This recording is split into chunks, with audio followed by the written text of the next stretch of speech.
আমার সামনে দুটি লাইন ভাসছে, দুটি লাইন নিয়ে আমাদের এই আলোচনা। জিয়াউর রহমানই স্বাধীনতার ঘোষক, তবে সেটা বঙ্গবন্ধুর পক্ষে। জিয়াউর রহমানই স্বাধীনতার ঘোষক, মানে এটা মানতে কোনো বাধা নেই, কিন্তু সেটা হয়েছিল বঙ্গবন্ধু শেখ মুজিবুর রহমানের পক্ষে। কথা নিয়ে তো সরল কথা, ইতিহাস এটা। কিন্তু এই একটা জিনিস নিয়েই বাংলাদেশে কি বিশাল জটিলতা, দ্বিধা বিভক্তি, একে অন্যের মাথা ফাটায় প্রাণ গেছে, এরকম তো ঘটনা ঘটেছে।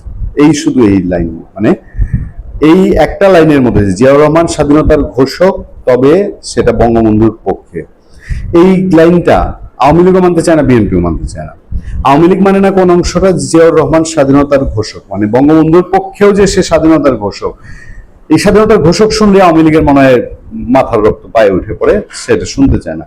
তাকে শুধু বলতেই হবে আওয়ামী লীগকে, বা আওয়ামী লীগ যদি করেন, আওয়ামী লীগ যদি সমর্থন করে, বলতে হবে বঙ্গবন্ধু স্বাধীনতার ঘোষক, জিয়াউর রহমান কিছু না।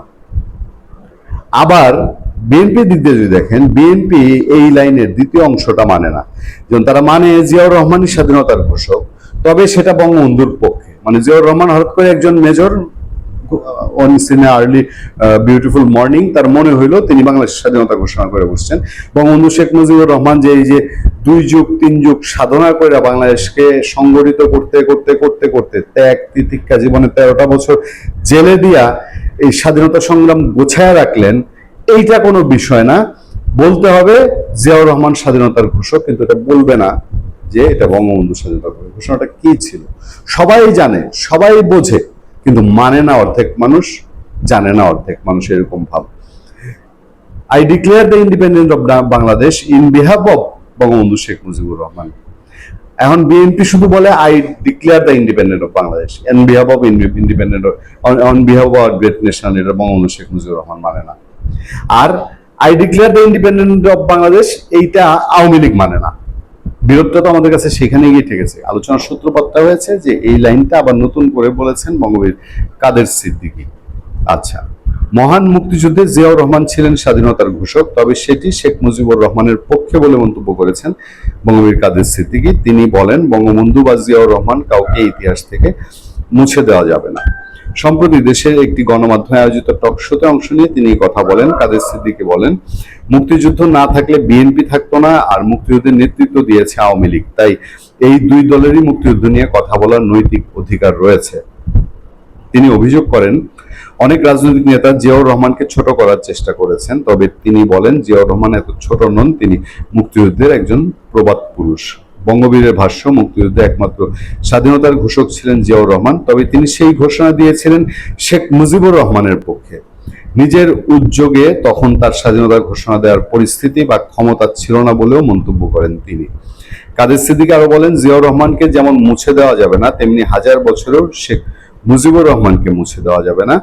এ সময় তিনি আরো বলেন, আব্দুল হামিদ খান ভাসানী, হোসেন শহীদ সোহরাওয়ার্দী, একে ফজলুল হক এবং শামসুল হকের মতো ঐতিহাসিক ব্যক্তিত্বও মুছে ফেলা সম্ভব নয়। বিপদটা আসলে এই জায়গায় যে এই দুই নেতার প্রতিপক্ষরা এই দুই নেতাকে মুছে ফেলতে চান। হ্যাঁ, এই যে কাদের সিদ্দিকী একটা জায়গায় বলছেন যে জিয়াউর রহমান, তবে তিনি সেই ঘোষণা দিয়েছিলেন শেখ মুজিবুর রহমানের পক্ষে, নিজের উদ্যোগে তার তখন স্বাধীনতার ঘোষণা দেওয়ার পরিস্থিতি বা ক্ষমতা ছিল না। এই কথাটা যেন মেনে নেওয়া কি এতই কষ্ট?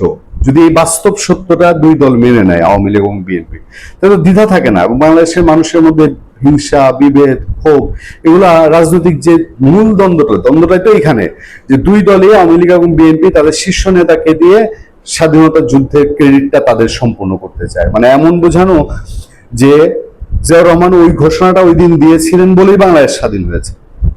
ব্যাপারটা আসলে সেরকম না। ওই ঘোষণাটা সেই মুহূর্তে সাংঘাতিক প্রয়োজন ছিল, খুবই প্রয়োজন ছিল, এটা প্রচন্ড গুরুত্ব আছে, মানে এই গুরুত্ব অন্য কিছুর সঙ্গে তুলনীয় না। কিন্তু তার মানে তো এই না যে ওই ঘোষণার বাইরে আর বাদ বাকি সবই হালকা। এই জায়গাটাই আমার বোধহয় মনে হয় যে এখন আস্তে আস্তে দুই দল যে বিপদের মুখোমুখি হচ্ছে, আস্তে আস্তে এটার সমাধান হওয়ার সময় চলে এসছে। ভালো থাকবেন, সুস্থ থাকবেন। আপনার সাথে আমি আতিক রহমান, পূর্ণিয়া।